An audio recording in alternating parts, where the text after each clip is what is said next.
2 hours before my father stood up in front of our family and called another woman's child the daughter he always deserved, I signed 3 papers that could take his company out of his hands. He did not know that yet. He was inside the house on Maple Lane, straightening his tie in the hallway mirror, probably reading the speech he had written on a yellow legal pad. Diane would be lighting candles in the dining room. Vanessa would be checking her makeup near the fireplace. 25 relatives would be sitting around the long table, waiting for the kind of announcement that made people clap and cry and say, "That's what family is all about." I sat in my car outside that same house with my hands resting on the steering wheel. The front windows glowed warm. Balloons moved in the porch light. Through the glass, I could see the edge of the dining room table, and the good china Diane only used when she wanted people to notice her effort. A white envelope would arrive 9 days later. My father did not know that either. He did not know that by the time it reached his office, the 90-day clock would already be running. He did not know the family business he believed belonged to him alone had one old clause buried in an agreement he signed without reading. He did not know my grandfather had left me a seat at the table long before Diane started moving my chair farther and farther away from it. And the sad part was even after everything, I still sat there hoping he would give me one reason to stop it. One look. One sentence. One small sign that the little girl he once called his strongest beam still mattered to him. When I was 8, my father took me to a half-built house on Route 9. It was early morning, and the grass was wet enough to darken my sneakers. The frame of the house stood open to the sky, all wood bones and steel supports.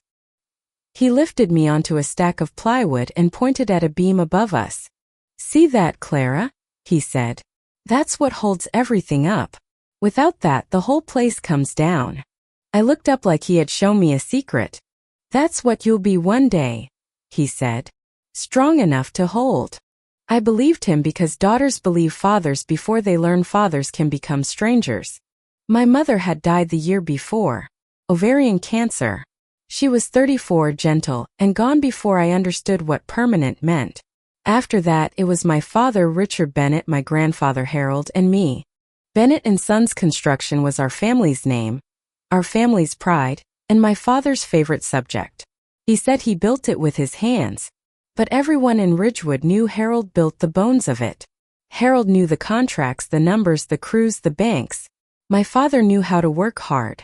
Harold knew how to make that hard work last. Every Sunday, Harold let me sit in his study while he stamped invoices. His cedar desk smelled like sawdust and old paper. A brass lamp sat on the left corner. A glass bear paperweight held down the day's receipts. Once, when I was 9, he handed me the company stamp and said, "Don't let anyone make you feel small in your own family." I laughed because I thought he was being dramatic. I did not know he was warning me. Diane came into our lives when I was 18, 2 weeks before I left for college. She worked at a dental office and had a daughter named Vanessa from her first marriage. Vanessa was 9 then, with pink shoes, perfect curls, and a habit of crying whenever she wanted a room to turn toward her. Diane was sweet to my father. She brought casseroles. She asked about job sites. She laughed at his stories, even the ones I had heard 100 times. He looked younger when she was around, and at first I was grateful for that. I thought maybe grief had finally opened a window. Then I learned Diane's warmth had borders. When my father was in the room, she called me honey. When he left, her voice cooled by 10 degrees. 3 months after the wedding, she stood in the doorway of my bedroom with the laundry basket against her hip. "Clara, sweetie, Vanessa needs a creative space. You're away at college most of the time anyway. We thought your things could move into the guest room." "We?" I asked. She smiled. "Your father agrees." My posters came down. Vanessa's craft shelves went up. My mother's old quilt was folded into a storage bin. By Christmas, my room was called Vanessa's studio, as if I had only borrowed it. The photographs changed next. First, my mother's wedding picture disappeared from the mantel. Then a county fair photo appeared in its place. My father, Diane, Vanessa, and me. I stood at the edge, half-turned, like someone who had wandered into the wrong frame. The next year, there was a professional portrait above the fireplace. Richard, Diane, and Vanessa in matching blue sweaters. I was not in it. No one had called to ask me. When I asked my father about it, he rubbed the back of his neck and said, "You were busy with school, Clara. Don't make it into something." That became his favorite line. Don't make it into something. When I needed help paying for my structural engineering degree, he said money was tight. Diane thought teaching might be more practical. I worked nights at a copy center, took scholarships, took loans, and graduated owing more than I wanted to think about. He came to the ceremony. He hugged me afterward and said, "Knew you'd figure it out." Then he left before the reception because Diane had dinner reservations. Over the years, calls got shorter. Holidays became accidents I was not told about until too late. Sunday dinners happen without me. Vanessa's recital mattered. Diane's mother's birthday mattered. A last-minute neighborhood barbecue mattered. My visits became polite interruptions. Then Harold died. He was found at his cedar desk, reading glasses still on, a cold cup of coffee near the brass lamp. At the funeral, Ridgewood filled the church. Men from job sites wiped their eyes. Bank managers shook my father's hand. Old neighbors brought covered dishes. Diane complained that the front pew was too crowded. Immediate family should sit together, she whispered. She meant herself and Vanessa. Aunt Patricia heard her and moved me to the front without asking anyone. After the service, Harold's attorney, Martin Cole, pulled me aside. He was a quiet man in a brown suit, the kind of man who seemed to measure every word before he spent it. "Your grandfather left something for you," he said. In his office, he explained that Harold had placed 40% of Bennett and Sons construction into a trust for me. It would vest when I turned 30. My father knew a trust existed, but not the details. Then Martin handed me a sealed envelope. Inside was a page in Harold's handwriting. "Your father is a good man with a weak spine. This is your seat at the table. Don't give it up for anyone." I was 24 then. Too young to understand how heavy a sentence like that could become. When I turned 30, the trust became mine. Not as a story. Not as a promise. As law. My name appeared in the state registry, the tax filings, and the operating agreement. Martin walked me through the document. 43 pages. Harold had signed it in 1999. My father had signed it too, apparently without reading past the first few pages. Martin tapped one section with his pen. "Clause 7.3, he said. "Your grandfather wanted you to know this. If any member voluntarily relinquished their shares, the remaining members had to buy those shares at independently appraised fair market value within 90 days. If they failed, operational control could be transferred to a court-appointed trustee during restructuring." I read it twice. "So if I ever walk away," I said, "they have to pay me." "Yes. And if they can't? Your father loses control." I looked at the page for a long time. "I hope I never need this." Martin nodded. Harold hoped that too. For 2 years I tried not to need it. I emailed my father and asked to discuss my role in the company. He replied 4 days later. "Soon, kiddo." Soon never came. I asked for quarterly meetings. I asked for financial reviews. I sent certified letters, not angry, just clear. Diane called the next morning. "Clara, why are you creating stress for your father? I'm trying to be included in a business I partly own. You don't even work there." I was never invited to. She sighed like I was a child refusing manners. "If you want to be part of the family, try being pleasant." "I've been pleasant for 14 years, Diane." She hung up. Then, on a Wednesday afternoon, my father texted me directly for the first time in months. "Father's Day dinner. Sunday, 6. Whole family. Be there." That was all. No heart. No hope you can make it. Just an order. I called Aunt Patricia. "He's planning something," she said. "Diane has been decorating for days. New candles. Good silver. She hired a photographer." "A photographer for dinner?" That's what I said. The next day I called Martin and asked how fast he could prepare the Clause 7.3 paperwork. He paused. "Clara, are you sure you want to ask that?" "No," I said. "That's why I'm asking before I'm sure." By Friday the papers were ready. I did not sign them yet. That afternoon, I went to my father's house because Diane had asked everyone to help set up. By everyone, she meant people she could instruct. The house smelled like lemon cleaner and her perfume. Vanessa stood in the living room on her phone, laughing. She looked at me and looked away. In the dining room, name cards sat beside folded napkins. My father's seat was at the head. Diane was to his left. Vanessa was to his right. My card was at the far end beside a cousin I had not spoken to in 3 years and an empty chair. I carried folding chairs from the garage. I taped the banner over the fireplace. I said nothing. Then I saw the gold frame on the kitchen counter. It was empty, but a small white card inside read, "Certificate of Adult Adoption." Beside it was a courthouse envelope. From the living room, Vanessa's voice floated toward me. "I know. It's going to be official. Dad is adopting me. Dad."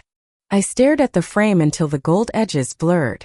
A few minutes later, Diane's phone buzzed on the counter. I was close enough to see the screen light up. A group chat. Bennett family. 3 names under it. Richard, Diane, Vanessa. I was not in it. The message on the screen was from Diane. "After Sunday, we talked to the accountant. Her shares can't stay active forever." Below it was my father's reply. "She won't notice. She never comes in anyway." Then Vanessa. "Can we change the office locks too? LOL. For a moment, the house went quiet around me. Not actually quiet. Diane was outside giving instructions. Someone laughed near the porch. A chair scraped the floor. But inside me, something stopped moving. They were not only replacing me in the family, they were preparing to erase me from the business Harold had protected for me. I picked up Diane's phone with hands that did not shake, took screenshots, sent them to myself, deleted the sent messages, and placed the phone back exactly where it had been. Then I walked down the hall to Harold's study. The cedar desk was still there. The brass lamp, the glass bear, the smell of wood and paper. My father had taken over the room, but he had never understood it. I placed my hand on the desk. 14 years of patience. 2 years of ignored letters. 1 dinner planned like a coronation. I whispered. I tried. Then I drove to Martin's office. The notary was a woman with gray hair and reading glasses on a chain. She did not ask questions. Martin placed 3 documents in front of me: voluntary relinquishment of my 40% stake, request for independent appraisal, and formal notification to remaining members. "If I sign today," I asked, "can I still stop it?" "I can hold the filing for 48 hours, Martin said. "Call before Sunday afternoon and I shred everything. No filing. No notice. No consequence. And if I don't call, I file Monday morning." I signed. 1 page. Then another. Then another. My name looked calm on paper. Sunday evening, I returned to the house in a navy dress and my mother's sapphire earrings. I told myself I would not argue. I would not cry. I would sit at the table and give my father one last chance to see me. The house was full and warm. Diane greeted me with a smile sharp enough to cut ribbon. "Oh, Clara. You came." My father stood near the fireplace showing Vanessa something on his phone. "Hey, kiddo," he said, then turned back to her. At 7:15, he tapped his glass. The room went quiet. Diane dimmed the lights. The candles flickered. The photographer lifted her camera. Behind my father, on a small wooden easel, stood the gold-framed certificate. Aunt Patricia leaned toward me. "What is happening?" I folded my hands in my lap. "You'll see." My father stood at the head of the table and cleared his throat. "Family," he began, "means everything to me." Diane smiled like she had written the line herself. He talked about grief. He talked about second chances. He talked about Diane bringing warmth back into his life. Then he turned to Vanessa. "You brought light into this house," he said. "You gave me purpose. You gave me joy. Tonight, I want to make official what has been true in my heart for years." He lifted the framed certificate.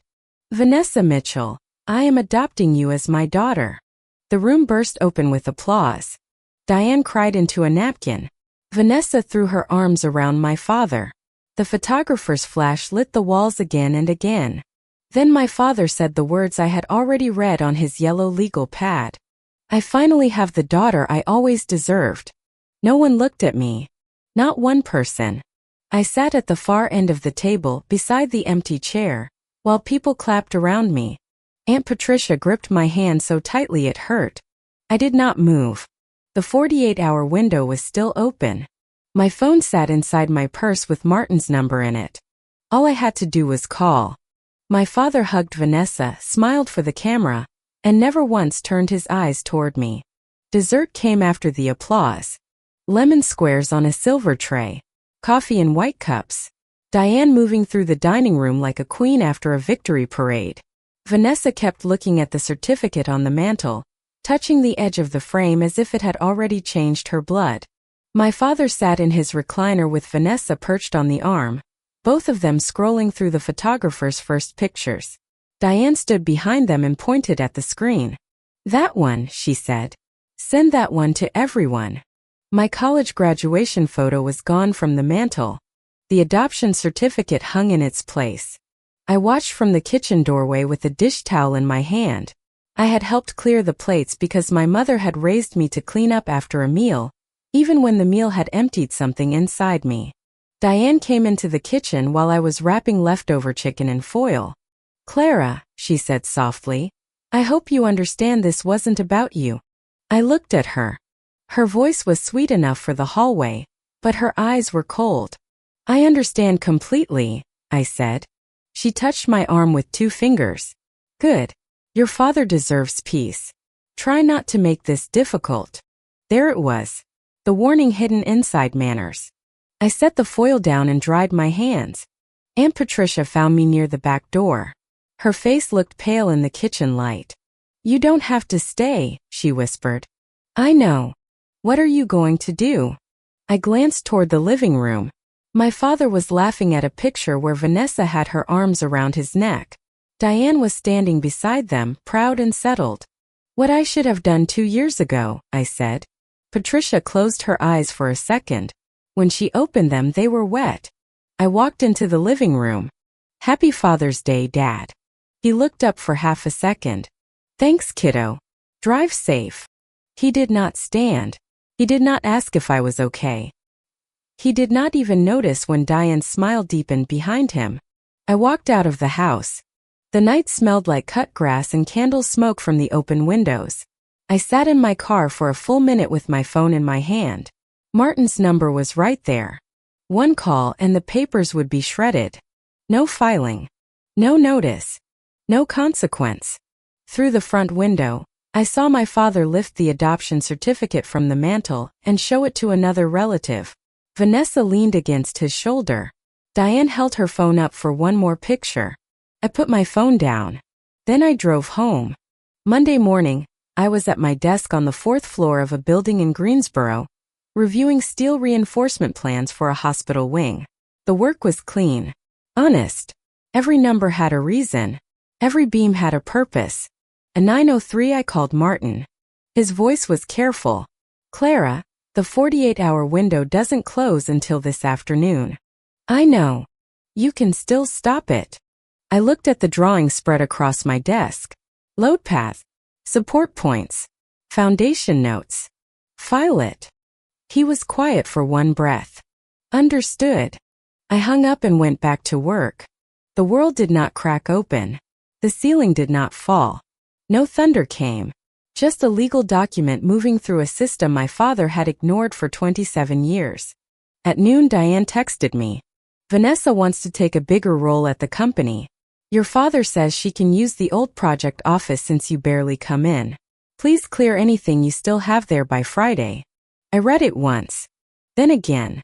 The old project office was the room beside my father's, where Harold had kept bid files and tax records. The room where I used to sit on Sundays and stamp invoices with small hands. The room Diane had no right to offer. I did not reply. 9 days later, my phone rang while I was checking connection details for a parking structure. Dad. He had not called me directly in 7 months. I let it ring twice, then answered. "Clara." His voice was shaking. Not angry yet. confused. What is this letter? I leaned back in my chair. It's a legal notice. It says you're giving up your shares. Yes. It says the company owes you $320,000. That is the current estimated value. The independent appraisal will confirm the exact amount. What have you done? I looked out the window at the street below. Cars moved through morning traffic. A woman crossed at the light with a coffee cup in one hand and a folder in the other. I exercised my rights under the operating agreement. This is my company. It was grandfather's company first. He left it to me. He left 40% to me. Diane's voice cut through the background, sharp and close. What is she saying? Richard put it on speaker. My father lowered his voice. Come to the house. We'll sit down. You, me, Diane. We'll handle this as a family. That word has become very expensive lately. Don't talk like that. My attorney will contact yours. Clara, think about what you're doing to this family. I closed my eyes. I have been thinking about this family for 14 years. Then I ended the call. The emergency meeting happened the following Saturday in the same dining room where he had made his announcement. This time there were no candles, no photographer, no gold balloons, just the long table, the adoption certificate still hanging on the mantel, and 7 people who all knew this was not a celebration. I arrived with Carla Voss, the attorney Martin had recommended for the business side. She wore a gray suit and carried one folder. She spoke little in the car, which I appreciated. My father opened the door before we knocked. His face looked older than it had 9 days earlier. Diane sat on his left at the table, both hands wrapped around a coffee mug. Vanessa sat beside her, red-eyed and stiff. Aunt Patricia sat near the end. Uncle James leaned against the wall with his arms folded. The chair at the far end had been left for me again. This time I did not take it. I sat halfway down the table across from my father. Carla sat beside me and placed her folder on the wood. My father stared at it like it was a weapon. Tell me this is a bluff, he said. It isn't. Diane leaned forward. After everything your father gave you, this is how you repay him? I turned to her. What exactly did he give me, Diane? Her mouth opened. Nothing came out. My father slapped his palm on the table. The coffee in Diane's mug jumped. I built that company with my hands. You worked hard, I said. Grandfather built the structure. His eyes narrowed. Don't twist history. I'm not. I'm reading the agreement. Carla opened her folder. Clause 7.3, she said. Voluntary relinquishment by a member triggers mandatory buyback at fair market value. Payment must be completed within 90 calendar days. Failure to complete payment allows restructuring under court supervision. Diane shook her head. That can't be enforceable. It has been part of the operating agreement since 1999, Carla said. It was signed by Richard Bennett and Harold Bennett. It was never amended. Diane looked at my father. You signed this. He rubbed his forehead. I signed a lot of things back then. Carla slid a copy across the table. There is also written evidence that Mrs. Bennett and the remaining household intended to interfere with Clara's member rights. Diane's face changed.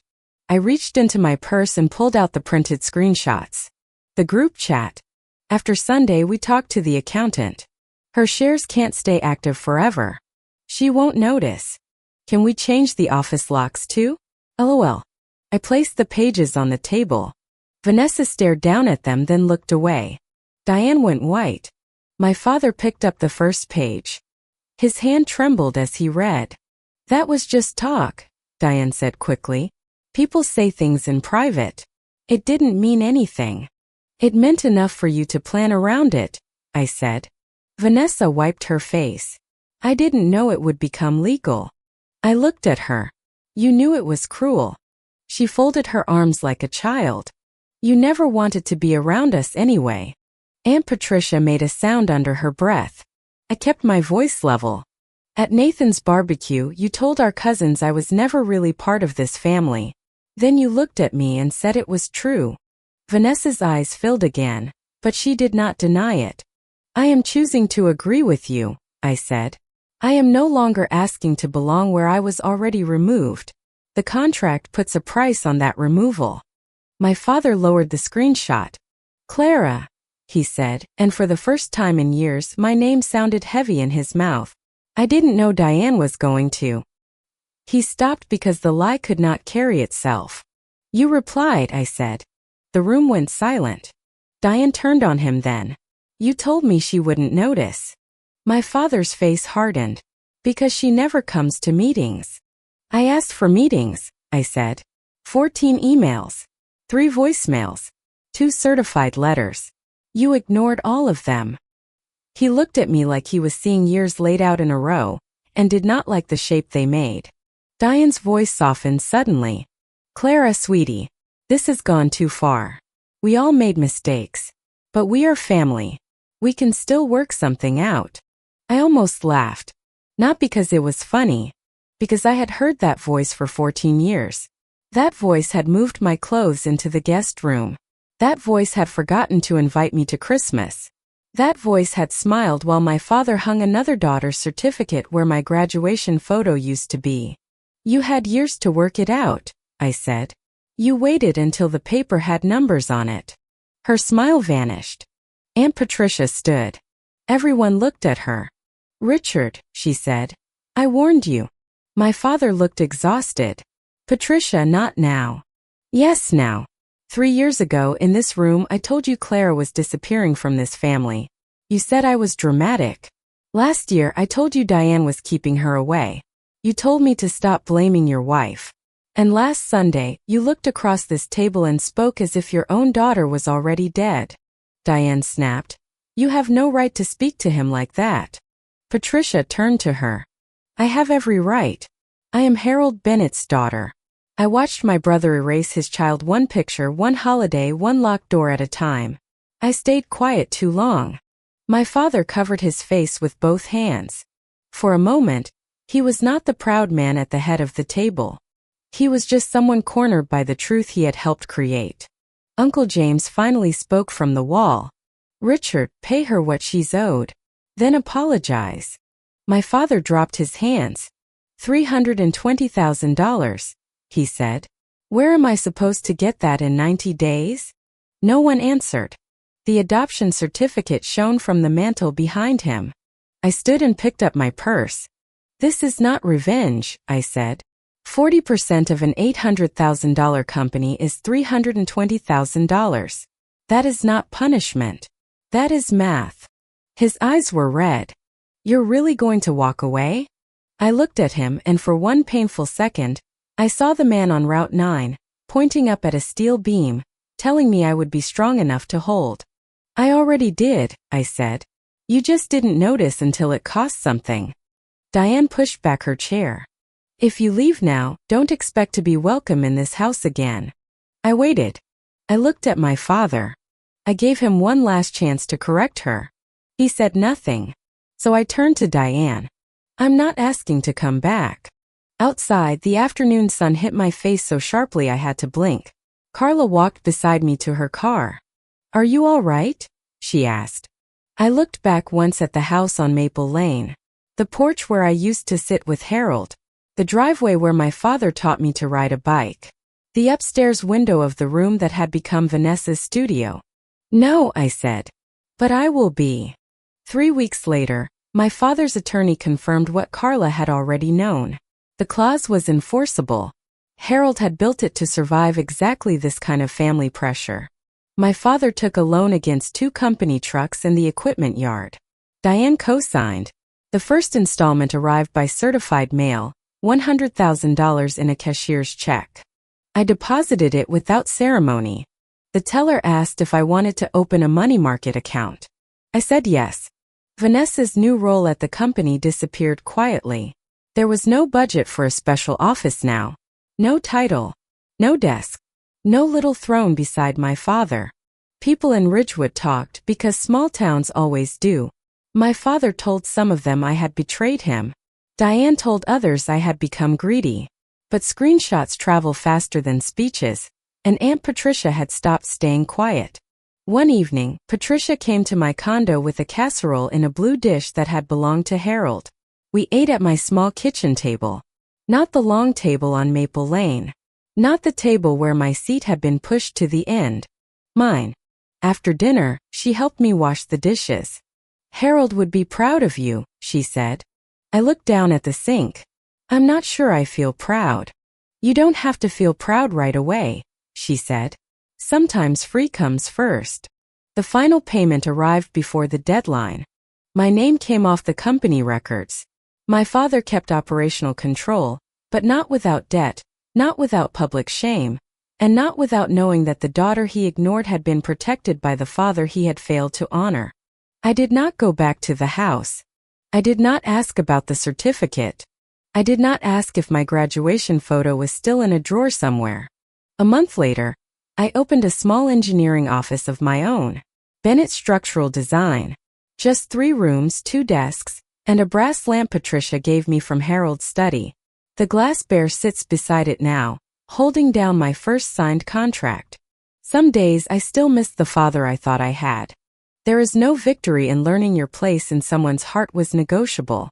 There is no clean joy in watching a family life collapse. But there is peace in stopping the fight for a chair that was never being saved for you. Harold once told me not to let anyone make me feel small in my own family. It took me years to understand that sometimes your own family is not the place where you become whole. Sometimes you build a new table. You choose who sits there. And when someone tries to erase you from the frame, you do not have to scream to prove you existed. You can stand up. You can sign your name. And you can let the truth arrive in a white envelope.